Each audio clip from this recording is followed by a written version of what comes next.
Welcome back, Global War 1939. We are moving on to the Allied Turn 6 review. So let's start with the Russians. As you recall from the last German return, the Russians did lose their capital, so they confiscated all the Russian income, so that all went to the Germans. So the Russians didn't actually have an opportunity to build anything. However, at the end of their turn, they did collect 43, so economically, even though they lost a good chunk of their empire, they lost their capital, they still own both cities, they still own the convoy box and everything out east. So they're still making a fair amount of money. So, Russia's still decently rich. Considering that their overall income is 48. And the reason why they've collected so much is because the Middle East is held by all the allies. Russia does own one territory, Iraq, so that does give them a $7 increase, 2 for the territory and a $5 bonus. And they still get the bonus for Archangel because they still own Leningrad, Stalingrad. So that's a plus 11. So otherwise they wouldn't be economically as rich as they are. On their turn, they went ahead and moved from Leningrad up to Viipuri, so they're making an assault into Finland. They also liberated Karelia, as the Germans only did have 1 infantry. And then they stacked up a sizable army here, moving down their entire air force. So they're in the trying to prevent the Germans from breaking out and getting to Novosibirsk. So good job there. But their cities are only being defended by 1 infantry, so it's not going to take much for these 2 cities to fall. Stalingrad does have a fort, so it's slightly more tricky than Leningrad with a lone infantry. So we'll see how the Germans respond there. The tank attack force that they did have in Iraq, they backed up 1. And they moved in a couple more infantry from Novosibirsk, a bunch of artillery. So I would imagine this would probably join this. So we'll see what we can do about here. And they have, I think it's 7 elite guards, 2 airborne. So these all defend out of 5. So this is pretty scary. On the defense side. On the attack side, they're not as strong, but they're still pretty strong. These are elite guards. They're not normal infantry. And then they have blockers set up all around the place trying to protect Archangel from getting that bonus. But they're going to lose it because they'll lose both these cities, which the Germans should go into, because each city that the Germans do capture, they collect $3 each. So that's an extra $9 for the Germans to take those 3 cities out. So obviously the Germans have a big incentive to take those out. And then so they did collect 43. Now for the Allies,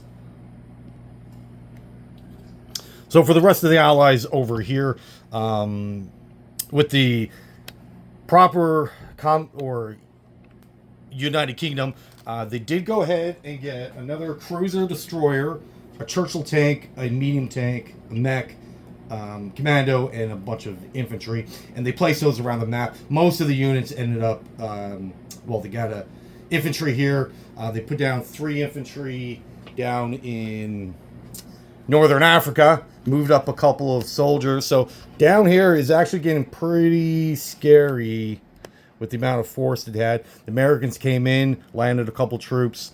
They did back out their fleet that they had in 36. Leaving 1 vessel behind, a Flower class, to try to deny the Italians that +3. They did reinforce Gibraltar. So they do have quite a force, so I can imagine all this would end up here in this Italian territory before moving on to Cyrenaica. They did capture Cyrenaica, and they did do another bombing raid into Paris, which is kind of my fault. I didn't have any fighters there to protect it. So they've been sending over 1 lone bomber. And now they do have a medium bomber and a heavy bomber. So I would imagine the bombing raids into Paris will start to intensify. So we'll have to figure out a way to stop that. Or try to slow them down at the very least. And then in southern portion here, they had a tank and few infantry. They just moved up, and they do have a fort here. So this is kind of being trying to gate the rest of Africa away from the Axis. And they do have a couple more forces here. They got 2 more tanks down in South Africa. South Africa did build 1 medium tank, and they collected 6. So they're still at the 8 because they've been saving $2 every couple turns. They've only been buying $6 items. And then for Canada, they just reinforced, moved a couple guys over, and then put down their purchase. So they purchased an artillery, a mech infantry, and another flower class. The Canada collected 15, and then the British collected 46. So the Allies, like the Commonwealth, are still pretty rich. They're collecting, I think, a total of 97 throughout all 5 countries. So, you know, $97 being put on the map every single turn is quite a lot that the Axis are kind of finding certain parts of the map quite frustrating. For India, they did, on their purchase, they got another destroyer, 4 more infantry, and then they moved one of their military bases again, saving $1, collecting 19, so they're up to 20 now. So it should be pretty interesting on what they purchased. But they had a sizable, I think it was 4 infantry and a couple of artillery, and they backed that out of Bangladesh, moved their factory or their military base up to this territory. So trying to get it away from the coastal territories, because the Japanese do have 3 transports here that they can easily load up and attack somewhere. So we'll see where they end up. And then, so that's really all the FEC did. They just backed up, reinforced their territory. So right now they got, I think about 16 infantry, a bomber, handful of artillery, 3 tanks, one of which is a light tank, and 4 fighters. So this territory is getting pretty scary, and we'll see if they break out or try to make a rush for Japanese-held territory. For China, the big story here is that the Japanese had all their fast movers, their tanks up here, not really being defended by infantry, as their infantry was too far away for the Japanese when they made their big strike here. So really, China and Japan traded all their fast movers, all their tanks, in a one-to-one exchange. China has the bulk of their army up here, kind of leaving their main territory slightly defended. They got 1 infantry each here. Their fighters up here now. They didn't go after to recapture their capital, opting to take out all the Japanese tanks. So we'll see how all that plays out. And China, they did build 4 infantry as they had $12. But now they only collected 4. Losing the Burma Road is a big deal for China, because they do get a $5 increase, plus this territory is worth 3. So if they went after here, they would be back up to the $12 mark to get more infantry. But now they're down to $4. So right now, on the expected next turn, they'll only build 1 infantry. So that's a big plus for the Japanese.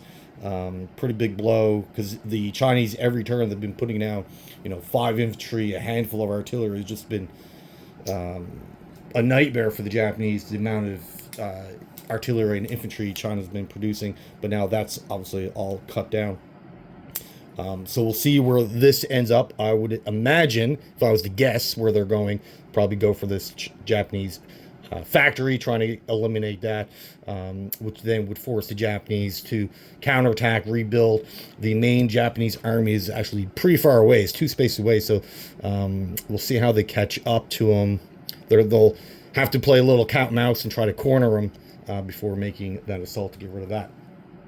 So we'll see how all this plays out. Down in Australia, now these all these territories were under Japanese control, not being defended. They're only being defended by one infantry in this territory. But the Americans came down, liberated Solomon Islands, liberated New Guinea. Australia came up and captured Dutch New Guinea. So all of this now back in Allied control. Luckily for us, they didn't hit any of the Money Islands. So we still got our bonus there, so we don't have to worry about that, at least for one more turn. And the Americans opted to stay in the Caroline Islands with their fleet. But the Japanese did reinforce their fleet, so we'll see if there's going to be big naval engagements. Possibly there could be one, but it would certainly hurt the Japanese Navy as well. So we'll see what their priorities are on the Japanese turn. As for Anzac, they spent all their money getting a destroyer and 2 more mechanized infantry. They did collect 12, but now with the help of the Americans, they'll get their full production income. So next turn they'll get a lot more money. But they did for the Americans and the Anzac to recapture these territories. They have 3 transports now exposed out in the open with no defense. So we'll see how the Japanese responds to that. And anytime you see lone transports, take it out. Doesn't matter what side you're playing on. Transports in this area of the map could be very devastating because of all these islands, and you need the mobility to move your troops around. There's no point of having 12 infantry in your capital if you have no way to move them. So force by continuously kill off transports, forcing your enemy to put money into replacing those transports, because then that's less destroyers, less infantry, less tanks on the map. For the Americans, they had 129 to spend. They spent all of it except for 1. Now, they did get 2 aircraft carriers, another battleship, a heavy bomber. They got a torpedo fighter, another naval fighter, 2 more Marines, 2 more transports, an attack transport.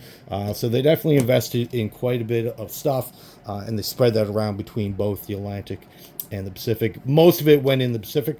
They got a battleship carrier here now loaded. The other carrier ended up in the Atlantic with their heavy bomber, but there's no fighters on that carrier over in the east. Hawaii still got, a fair amount of infantry, but the bulk of the American Navy is still down in the Caroline Islands, which is this fleet here. Now, the Japanese Navy is bigger, but give it enough time, the Americans will certainly outproduce. And the Japanese, seeing that the Americans built up 2 more capital ships, another cruiser here, so they don't want these 2 fleets to mix and get stronger. And they've got a scattering of a couple smaller, so they got cruiser, destroyer, and attack transport here. They got another sub up in the Hawaiian Islands. So we want to keep those fleets apart. They don't want them to join together. But that's pretty much the highlights for the Allies. One more notable thing, the Russian fleet did move out. They were here. Now they moved over here because they seen that the Germans built up, quite a few subs. And if they hit them, mixed with a couple planes, they would have one-shot that fleet. They did put out a destroyer as a blocker, trying to prevent the German Navy from entering the Atlantic proper. Now, 4 of these ships are actually Swedish, as Sweden has now joined the Axis. So we'll see how all this plays out. Yes, and down here, the Americans did declare war on Argentina. So Argentina is Axis neutral, Axis leaning neutral. So the Brazilian combined effort of Brazil and the U.S. did go ahead and attack Argentina, leaving 1 territory behind. So the Germans will collect this $1 for 1 turn, but there's really nothing this 1 lone infantry can do. And the fleet that was down here, the Brazilians came down with their coastal battleship and sub and attacked the coastal battleship cruiser transport, and as you can see, only the transport survived. So it's mutual destruction, which is pretty decent. Normally this Argentinian fleet really doesn't have a big impact in the game. It's like 1 or 2 battles, but the Americans usually come down with a sizable fleet and sink it before it has a chance to actually do anything. So this one transport surviving, and the Americans only have transports left, is actually really good news for the Axis. So we'll see where that transport goes. But that is it for the Allies. Really gearing up. There was a couple battles. The Chinese did a really good job. The Americans did a good job liberating a couple islands and repositioning itself. Down here, the British, this was their big thing that they did, moving things up. So this army's waiting for these guys before we're coming in an assault. So we got a couple turns to get ready with the Italians, but as of right now, the Commonwealth will win this fight and remove that factory. So again, more calls for help from the Italians to the Germans are going out. So we'll see how we can fix this puzzle and break this up, as this is definitely not over by any means. This is a sizable UK Commonwealth army that is pretty threatening, actually. So we will see how that goes. Gibraltar did get beefed up with 2 more infantry, so now there's 3 with a fort. So only with 1 transport, there's no way 1 transport can win this fight. Maybe if the Italian fighters, were a little closer, maybe we would consider that fight to block out the Allies from getting back in the Mediterranean. But as of right now, this is a little too strong for only 1 transport, as the rest of the Italian transports are way over here, way out of range to make that attack. So we will see how all this plays out in the Axis turn. All right, well, thank you for watching, and have yourself a great day.